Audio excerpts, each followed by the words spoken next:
Today's story is Diary of a Drifter Part 2, The Arsonist's Lodge by N.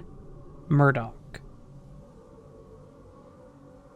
Sometimes, life hits you with a curveball, a twist, a kick in the dick that leaves you doubled over, heaving and retching while you try to figure out what the hell just happened. Maybe your spouse cheats after 10 years, 2 kids, and a puppy named Baxter. Maybe you were a promising athlete in high school until a drunk driver came out of nowhere and left you paralyzed from the neck down. Or, in my case, you meet some scrawny guy in Illinois who tells you about his bad dreams, and you end up being haunted by a goddamn interdimensional doorway to what I can only assume is hell. Look, if you're reading this and haven't read my previous entry, what the hell are you doing? Who opens a book to chapter 2 and says, I'm sure this is fine, who needs setup? Screw you. If that seems overly harsh, maybe go back and you'll understand why I'm not the happiest little camper. If you're a normal person who reads things in order, then you know the situation, and we can get this show on the road. After my first encounter with the door at a rest stop, about an hour from Iowa City, I became a lot more particular about the kinds of stories I wanted to hear from people. I wasn't interested in hearing about the so-and-so's Meemaw who escaped persecution and crossed the Atlantic to live the life of a free woman. I wanted, hell, I craved the weird and unnatural. This door incident was such a new and unique experience that, as terrifying as it was, I needed more. Looking back, I think that I was still reeling from the cancer. The idea that the world was so much bigger and maybe even a bit mystical, it gave me hope. Like, maybe if I kept digging, I would find a way to fix myself. And go back to normal. Meet a girl and settle down. Maybe even start a family. I'd always wanted to be a dad. I wish like hell that I had just left it all alone. I can see now that the more I dug, the more I poked and prodded, the worse it made things. But wishing for something doesn't make it so.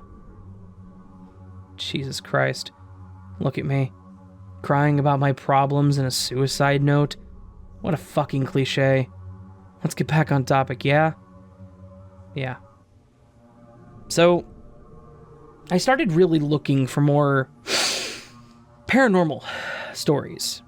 And I found myself in the mountains of Colorado. People liked to talk about an abandoned lodge that was supposedly haunted. It sounded like a real hotspot for activity, so in my naivety, I jumped at the chance to check the place out. Driving to the site, I passed several other cabins that were all very nice, if a little bit touristy. I found out later that they were all rentals, all owned by the same company. The upscale feel of the places sank my hopes a bit, at first. When I heard haunted, I was picturing something more like what you would see in a Scooby-Doo cartoon. Moldy, rotten walls, creepy branches. Instead, I got lawn gnomes with snow shovels, and some Ned Flanders-looking jackass waving "Hi diddly ho" as I passed by. And then I saw the door. I'd almost missed it at first. The smooth, white finish, blended with the scenery and a snowdrift, had obscured the lower half of it. But as sure as I'm sitting here writing this, that fucking door was there. I would like to note that this was the first time I had seen the door since the rest stop back in Iowa. So, it's fair to say that I was more than a little surprised. I did a quick double take and audibly exclaimed, "What the fuck?" And then I might I've lost control of the car a little bit.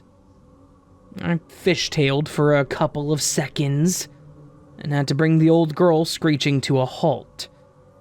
The next thing I know, I'm standing knee-deep in the snow to make my way to the door. I mean, one second I'm sitting in my car, and the next I'm outside and 10 to 15 feet away from the road. I'd lost any time in between. While I tried to make sense of everything, the door started to emit that same nauseating aura that it had in the rest stop. I felt my knees get weak again, and just as I was about to fall to the ground, a voice partly snapped me out of my delirium. "The fuck are you doing?" I turned and looked for the source of the voice, and a large, bearded man in a plow truck was idling behind my abandoned car. I looked at him for a long moment. I think I was more confused than he was.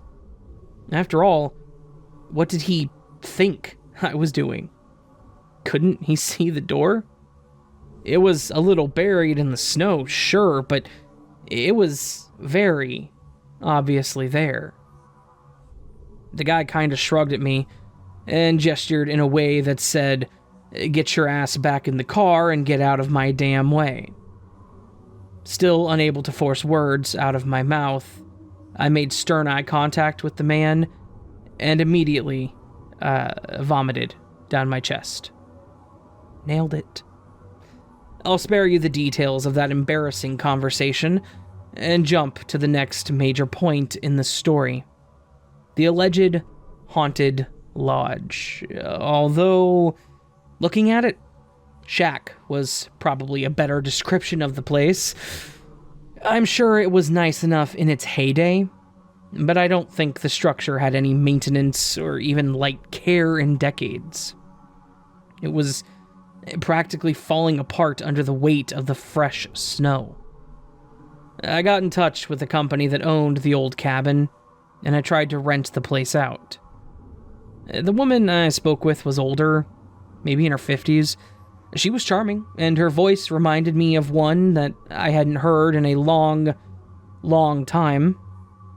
But when I mentioned which cabin I was interested in, her tone changed. She wasn't rude, but she grew audibly uncomfortable as she spoke. "We've taken that cabin off our listings. It's currently..." She searched for a good excuse for a long while. I could hear her nervously shuffling papers over the phone. "Unfit for living?" she blurted out finally. I could tell that if I was going to get anywhere, I would have to bust out my old tricks and feed her my cancer speech. And it didn't hurt that I offered her an extra $100, and that nobody had to know. Before long, she caved and agreed to meet me with the keys. A part of me felt guilty for using my disease to manipulate the emotions of this poor woman, but I figured I'd be dead soon anyways, so why dwell on it? The rental woman arrived sometime later, and I suppose time and the extra money had emboldened her a bit. Before she would turn over the keys, she started to ask questions. "I don't understand why anybody would willingly stay in this place. Haven't you heard the stories? Are you some kind of devil worshiper?" "No, ma'am," I chuckled. "I know some people say the place is haunted, but beyond that, the details get kind of fuzzy. You know how it goes when a rumor gains traction. Before long, it's just a game of telephone, and the facts get lost in translation. I'll tell you right now," she thrust a finger in my face, "it's not just some ghost story. This one's the real deal." So, the story goes that back in 1962, a man by the name of Herman Wickham lived in the old cabin. Nobody had ever even heard the man speak. He wasn't much of a troublemaker, except that he had been caught more than once stealing newspapers from the neighbor. He would cut articles out and try to return the paper before anybody spotted him. Of course, nobody knew why he did it. The cops couldn't get him to talk either. Around the fall of that year, there were a string of house fires in the little mountain town. Very clear signs of arson. Each time, at least one person was inside, and none of them made it out. Public tensions were at an all-time high when the fifth fire had broken out. The arsonist/murderer had 12 deaths under his belt already. A mob poured into the street trying like hell to find him. Somebody in the crowd spotted Herman acting shady, ducking behind buildings and trying to slip into the woods on the edge of town. So naturally, the whole mob starts chasing the guy.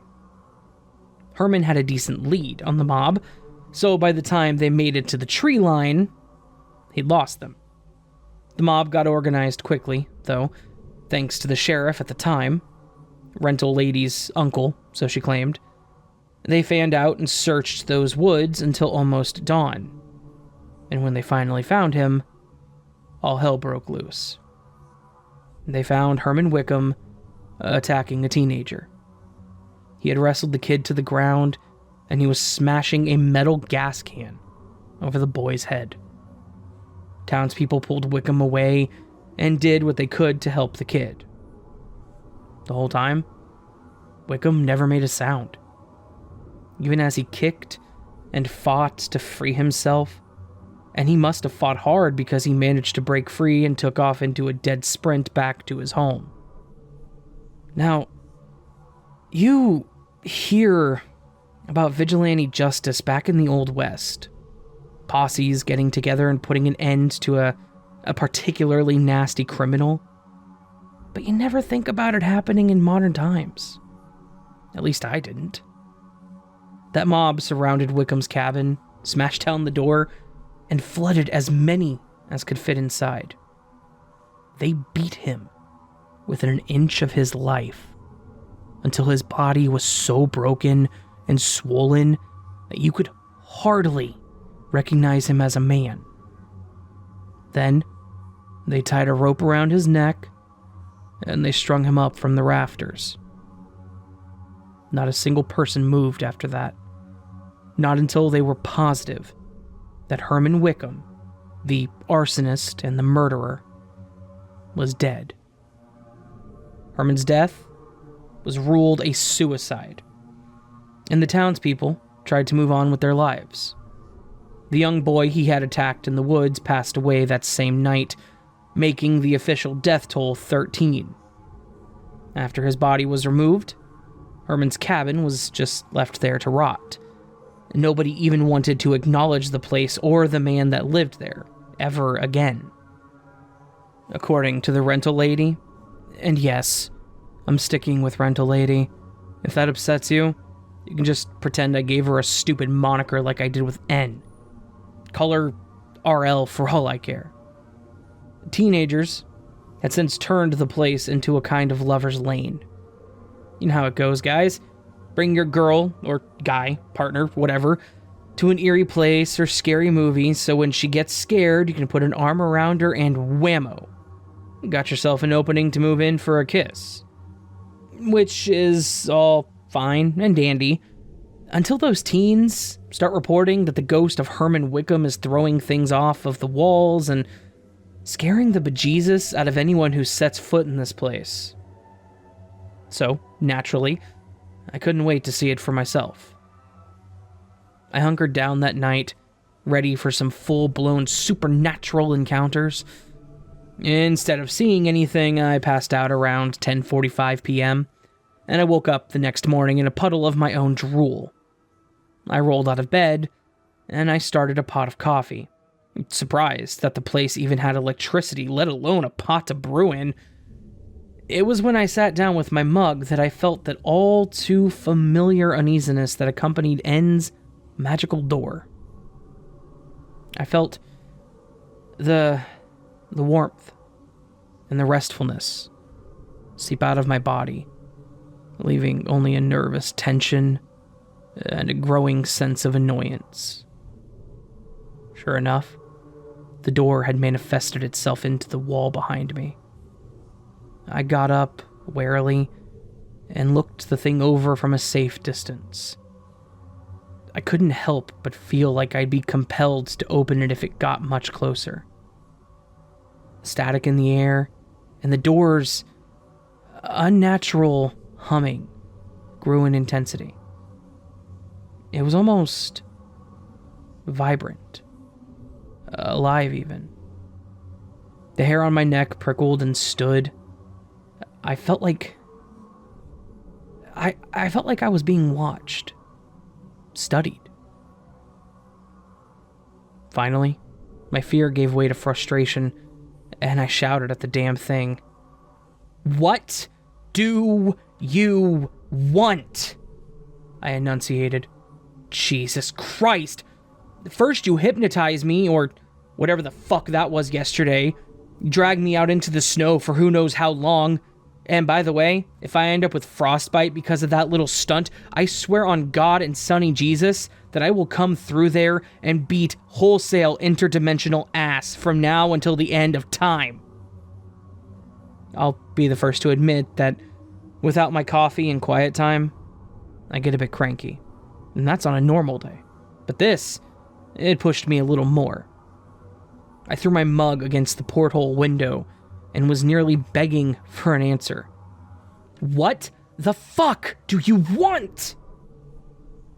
And, as if to answer my question, the outlet that the coffee pot was plugged into began to spit sparks. In the second it took me to turn my head, the door's buzzing reached a crescendo, and the wallpaper around the outlet ignited. I tried frantically to find a fire extinguisher, but moving through the haze of the, psychic onslaught, it was hard. Mere seconds later, however, it all came to a stop. The door was gone, the fire was out, and I could move freely again. I blinked away the vertigo and made sure it was all really over. I sat back down in my chair, breathing a sigh of relief. Honestly, I was just glad that I didn't vomit this time. And that's when something caught my eye. The wall around the outlet, where the fire had burned, it looked peculiar. I moved in closer to get a better look, and as plain as the writing on this page, a word was scorched into the wood. Leave. Well, fuck you very much, Mr. Ghost, or whoever you are, I mocked, pouring myself a new cup of coffee. You're dead, and I paid to be here. I paid a lot, actually. Did I pay too much? Shit. Not much else happened throughout the day, save things kind of shaking or moving slightly in my periphery. But that night, things started to escalate again. I decided to sit outside and enjoy the crisp mountain air and make use of the fire pit out back. For the life of me, though, I couldn't get my damn lighter to spark. I even tried a spare, but both were just duds. Scrounging around inside, though, I found an old box of matches. Returning to the pit, I struck the match once, twice. On the third strike, the match ignited far more intensely than any match on this planet has any right to. The resulting flame engulfed my hand, then my wrist, and finally stopped at my elbow. I screamed and flailed, trying to put the flame out. The strangest thing was that the fire didn't hurt. There was no heat. Of course, it's mostly hindsight that I realized that. At that moment, I was crying like a bitch. And if you're reading this, saying stop, drop, and roll, dumbass, I'll have you know that I did the next best thing. I tripped over a stick, and I fell into a snowdrift. I picked myself up and gave myself a once-over, but I think my pride was hurt worse than anything else. Looking at my arm, though, one thing was definitely different. A crude shape had appeared in the skin of my wrist, maybe an inch across. It was black, like a crude tattoo or a fresh brand. It was a straight, diagonal line, with another line branching out from it. I decided that was probably enough excitement for one day and went back inside to turn in. Sleep never came, though. Every time I felt myself begin to drift off, the strange mark on my arm would itch like crazy. I mean, it was so intense that I broke the skin trying to scratch the damn thing. When I finally decided to give in and get out of bed, the itch faded. Not completely, but enough to notice. Do you ever have those moments of immense clarity, where the world gets completely quiet and all the pieces just kind of fit together? Whatever problem you're working on clicks and you see the solution that's been staring you in the face the whole time? That didn't happen here. What did happen is that I started to fixate on that word burned into the wall. Leave. And somehow, my dumbass put two and two together. The mark on my arm bore a striking resemblance to the letters on the wall. It was a Y. How in the hell did I not see that? I held my arm up near the word in the wall and did a double take. I started to pick and pull at the wallpaper around the burned area, thinking that there might be more letters hidden underneath. Surprise, there weren't. But I was motivated at that point. I scoured the entire place looking for any evidence of more letters. And nothing, again. So, less enthusiastic, I wrote all the letters down. Maybe the letters were an anagram for something. And what's that, reader? Did I solve this mystery and get some well-deserved rest, you ask? Nope, sure didn't. I stayed up all night trying to find some kind of clue or answer and got absolutely nowhere. By the time the sun rose, I was exhausted. My brain was fried. I tried again to fall asleep, but of course this fucking thing on my arm wouldn't let me. I ended up making my way into town. My plan was to buy some heavy-duty cold medicine and knock myself out for a good chunk of the day. Instead, I caught sight of the town hall and the library. Before long, I was poring over town records looking for any information on the fires and the man who started them. The details about the life of Herman Wickham were few and far in between. His mother had been a nurse in her younger years. From what I could gather, his father didn't stay in the picture for very long. But nothing I dug up pointed to any kind of motive or explanation. Shifting gears, I focused on the young man that Herman had killed in the woods. Most sources didn't want to name the kid, given that he was technically a minor. But, with enough patience, or obsession, no information is hidden. The kid's name was Arthur fucking Levy. Levy. I shouted in excitement, and got a few nasty glares and harsh shushing in return.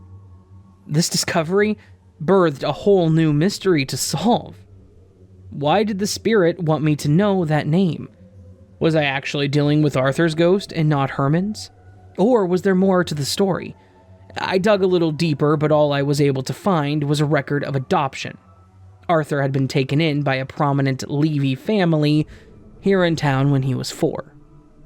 I got a hold of the Levys, specifically Carol, Arthur's adoptive mother, and I asked if I could talk with them about their son. I didn't mention anything about ghosts or the supernatural. I told her that I was new to the area and just recently learned of her son's murder. I said it struck a chord with me, and I just needed to understand why someone would target him. "Don't tell my husband I said this," she spoke softly, as if she didn't want anyone to hear us. "I know that Wickham boy didn't start those fires. I want to believe he did, for my family's sake, but I know better." I didn't press her, but she'd caught me off guard. "Arthur," she trailed off, briefly. "Arthur was troubled. He was a good boy, but he had his demons. When he was little, he would wet the bed constantly. He never slept through the night. At first, we chalked it up to the stress of losing his parents and being in a new place. But as he got older, it just didn't stop. One morning, he must have been about 8 years old. We woke up to the smell of smoke, and our alarms were going crazy. Arthur had lit his soiled sheets on fire. He told me later that he wanted to get rid of them so we wouldn't be mad at him. I felt like she could see the wheels in my head turning, putting the story together, but she continued without letting me cut in. From that point, his fascination with fire grew. We found a hole in the woods, and in it were charred animal remains. I tried to convince my husband that the boy needed to see a specialist, but he just wouldn't agree to it. He was so proud of Arthur, proud of his son. We weren't ever able to conceive on our own, see? He just couldn't stand the thought of people finding out. And so we let it go. I prayed he would grow out of it, but as I'm sure you figured out, he didn't. He got worse. His fascinations with death and fire escalated, became an obsession. She was quiet for a long while, staring off into the distance, tears forming in her eyes. "Ma'am, do you mean to tell me," I started, and she cut me off. "Arthur started those fires, killed those people. That Wickham boy, the boy could barely spell or hold a fork, let alone burn a bunch of houses down. He was special, but he must have been smart enough, figured it all out for himself. He killed Arthur, far as I can tell, to put an end to things, to help people. But he was in the wrong place at the wrong time, and those people that strung him up, they only saw what they wanted to see." She looked me over, something like pity in her eyes. "Miss Levy," I started, "if this is such a closely guarded secret, why tell a complete stranger?" "I don't know," she chuckled softly. "Maybe I'm just tired of living the lie. Maybe because I just needed to speak the truth out loud at least once in my life. Or maybe it's you. There's something about you. Something not right. Honestly, I don't think you'll be around too long to tell anyone." I swallowed hard. I couldn't decide if that was a threat or if the things happening to me were more noticeable than I'd realized. "Something in your eyes," she continued. "You're at death's door and you don't even realize it." I left not long after that. I went back to the cabin and packed up my things.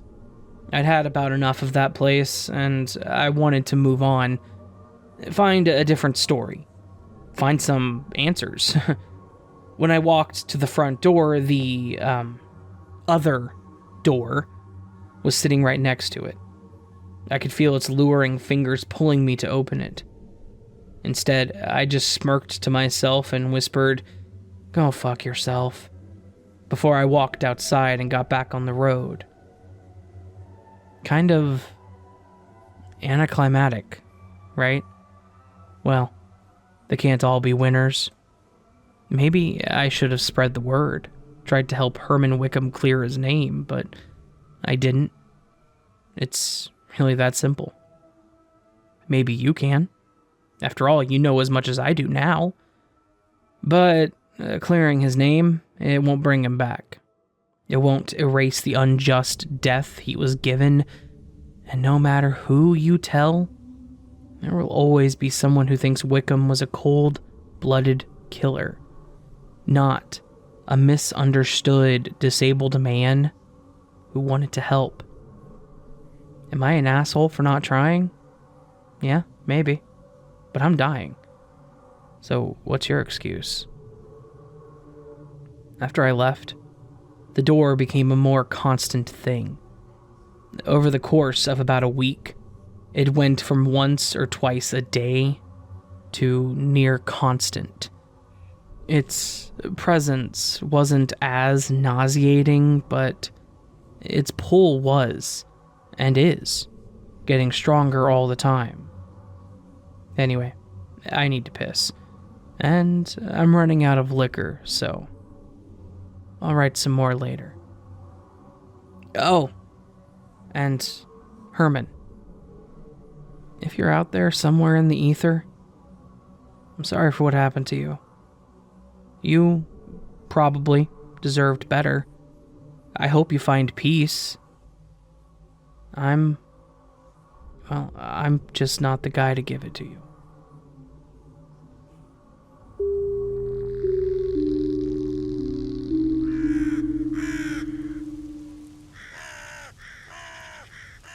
So that was, once again, Diary of a Drifter Part 2 by N. Murdock. And if I may say, Mr. Murdock, you've written one hell of a sequel. And now I'm amazingly excited to read the threequel, the Part 3. Threequel. That's not a word, but whatever. Anyways, I'm also curious to see where this series goes. You absolutely have my attention, my friend. And hopefully the attention of my beautiful audience, and I hope you all enjoyed it. If you did, leave that thumbs up button, hit it. You can subscribe to the channel if you're new, leave a comment from Mr. Murdock, let him know what you thought of the story, let him know what you think of the series, and leave your thoughts down below about the porthole, the door, if you will. I think door is the only way to really describe it at this point. Yeah, and all that. If you want to support further, channel memberships, Patreon, all that stuff. $1 a month, you can get early access to all my content. Higher tiers get higher stuff, like posters, keychains, stickers. Y'all like stickers, right? Of course you do. Anyways. I don't know what the Bob Ross thing was there. I hope you all have a beautiful day, and I hope I will see you on the next video. But, till then, my beautiful people, sleep well.